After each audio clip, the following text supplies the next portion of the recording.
교회가 쓰러지면 한국이 쓰러진다. 그래서 그거는 저희들 늘 그렇게 기도하잖아요. 사랑의 교회가 살리면 한국 교회가 산다. 이제 그거는 이제 우리가 회복되면 우리 교회가 회복되고, 우리 교회가 회복되면 한국 교회가 회복되고, 한국 교회가 회복되면 한국 사회가 산다. 이거는 영적 흐름이거든요. 영적 흐름인데, 그러면 지금 현재 우리 이 교수님이 보실 때 한국 사회를 이렇게 죽인다 할까? 한국 사회 정신사를 힘들게 한다 할까? 가장 괴롭히는 그런 것들이 뭐라고 생각하십니까? 제가 이거 너무 어려운 질문. 사실 동성애 문제는 조족지혈입니다. 세 발의 피고요.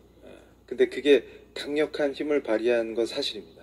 근데 제가 걱정하는 건 뭐냐면 이 교회의 옷을 입고 교회의 모습을 하고 있지만 예수님을 바라보지 않고 자기가 의인이라고 생각하는 그것이 바로 그 사조와 통합니다.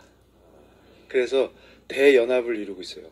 그래서 사실은 우리 하나님께서 섬세하신다고 느낀 게, 제가 저 시계를 보면서 시간을 체크하면서 얘기를 하고 있는데 제 마음에 야 빨리 끝내라 이러시는 겁니다. 그러니까 이 Q&A가 중요하다는 그러니까 제 생각에는 예정이 없었던 Q&A를 하라고 지금 끝내라고 하신 것 같아요. 왜냐하면 질문을 받아야 더 정확한 얘기를 할 수가 있거든요. 근데 지금 제가 보는 관점은 뭐냐면요, 이게 정말 심각한 영적 전쟁인데요. 얼마나 심각하냐면요, 대연합입니다. 악의 대연합이에요. 그런데 제가 분명히 말씀드리고 싶은 게 뭐냐면 비진리끼린 타협이 됩니다. 그러니까 무슨 얘기냐면, 제가 걱정하는 것 중에 하나가, 안 믿는 사람들이야 그렇다 치고 원래 교회를 대적하니까, 근데 믿는다고 주장하면서 교회를 쓰러뜨리는 세력과 합력하고 그 편에 서는 사람들의 정체가 뭡니까? 그걸 오늘 제가 정확히 말씀드릴게요. 영적인 흐름을. 어떤 미친 사람이 예를 들어서 절에 있는 나안전에다가 예수님 상을 깎아서 앉혀놓고 기도를 하면 예수가 됩니까? 우상이죠.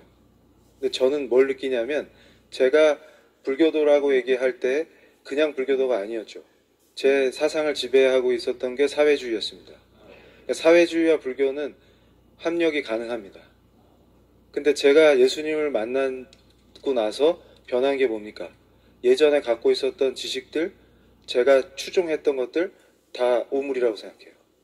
근데 반대로 그것들이 얼마나 위험한 건지를 설명하는 걸로 쓰임받고 있죠. 근데 신기한 건 뭐냐면, 우리 예수님은 타협이 안 됩니다. 그분이 진리시기 때문에. 그러니까 진리는 타협이 불가능한 겁니다. 그러니까 무슨 얘기냐면요, 우리는 우리의 신앙을 다른 형태로 변형하라든지 예수님을 보여주신 그대로 믿는 방식이 아닌 다른 방식으로 믿으라고 한다든지 하면 그걸 지키기 위해서 죽는 사람들입니다. 이해가 되시죠? 저랑 같은 신정이니까.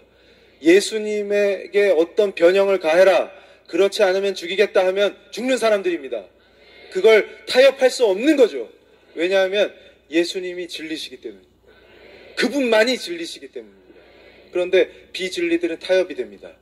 그러니까 무슨 얘기냐면요, 이데올로기가 들어오고 자기가 잘났다고 생각하는 그 교만 속에서 배운 철학이 중심이 되고, 예수님이 왕이 아니시고 지가 왕이 되려고 하니까 그게 더 높아집니다. 왜냐하면 지가 배운 그 철학이 높아야 지가 높아지니까.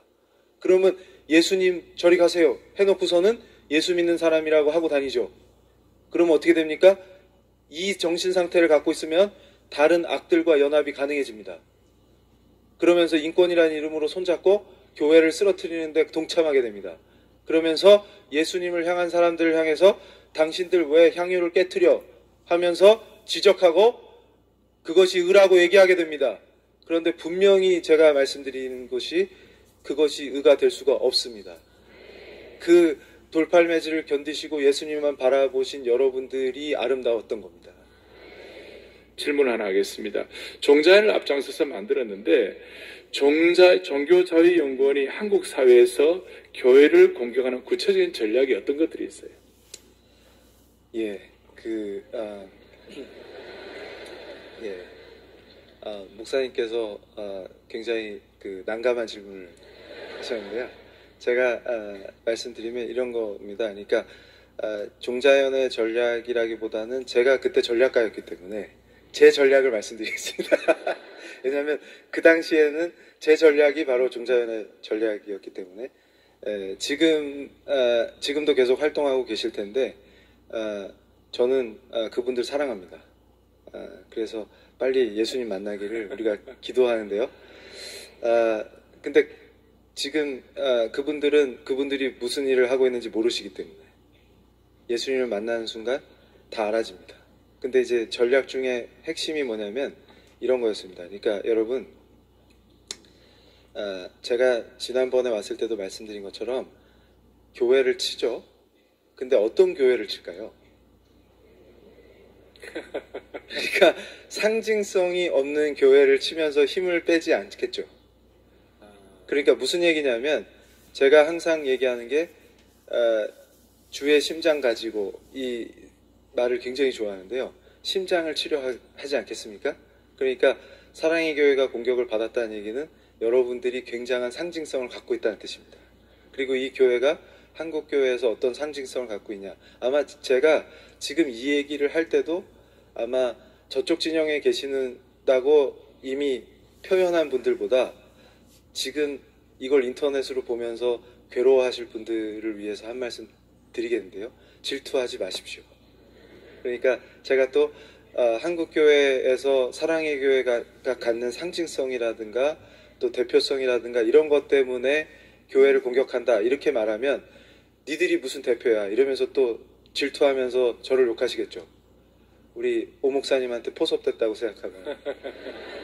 근데 저는 누구한테 포섭되고 그런 사람이 아닙니다. 그러니까 잘 들으세요. 여러분한테 한 얘기가 아닙니다. 지금 질투하고 있는 분들한테 질투하지 마시고 같이 기도하세요. 그게 전략 중에 하나가 뭐냐면 내분을 일으키는 겁니다. 그러니까 보세요. 공격을 하면 우리 교회가 영적으로 침체되어 있을 때는 자기들끼리 싸우게 돼 있어요. 그러니까 그때 반드시 그게 준동을 합니다. 근데 그게 전략이에요. 원래 그게 전략 전술입니다. 제가 말씀을 드릴게요. 예를 들어서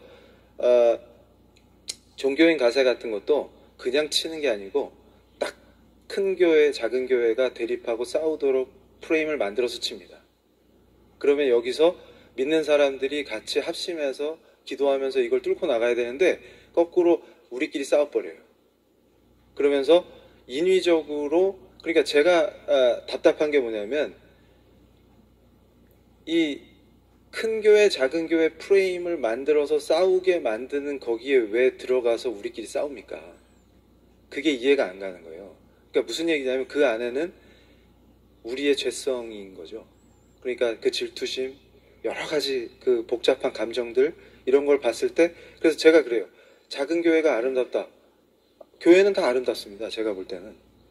그 중요한 건 뭐냐면 보십시오. 그러면 그거를 크다라는 거를 가지고 비난하고 욕할 시간에 작은 교회를 아름답게 만드시면 되잖아요. 그러면 우리가 다 같이 협력하면 되잖아요. 근데 왜 굳이 거기다 돌을 던집니까? 그게 이해가 되세요? 그러니까 제가 예수님 만난 뒤로는 그게 도대체 이해가 안 되는 거예요. 근데 신기하게 제가 서울의 어떤 구를 공격했다고 말씀드렸죠. 그때 구와 연합한 교회 연합회를 공격하니까 어떻게 됐습니까? 4분 오열되고 자기 교회를 숨으면서 서로 싸워버리죠. 그러면서 믿는 구청장은 완전히 그 코너로 몰리게 되고요. 이런 현상들이 바로 저쪽이 자신감을 얻고 더 세게 공격하게끔 만드는 원인이 됩니다. 그러니까 여러분이 분명히 아셔야 되는 것이 외부에서 공격이 들어왔을 때 우린 더 단합해야 되고 더 서로를 위해서 기도해야 되고 더 똘똘 뭉쳐야 된다는 것이죠. 오케이. 이제 한 가지만 더 하겠습니다. 우리 오늘 이런 내용을 듣고 그렇다라고 인식만 하면 안 되고 나라를 위해 기도해야 되고 한국교회 전체를 위해 기도해야 되고 우리가 기도의 눈물이 흐르는 방향대로 이민족의 방향이 흘러간다고 믿고 그렇게 마음을 모아야 할 것 같습니다. 자, 한국교회가 지금 말씀한 대로 예수님의 생명을 지키고 한국교회 아름다운 신앙 자본을 지키고 그 다음에 이렇게 하기 위하여 지금 한국교회를 공격하는 이 적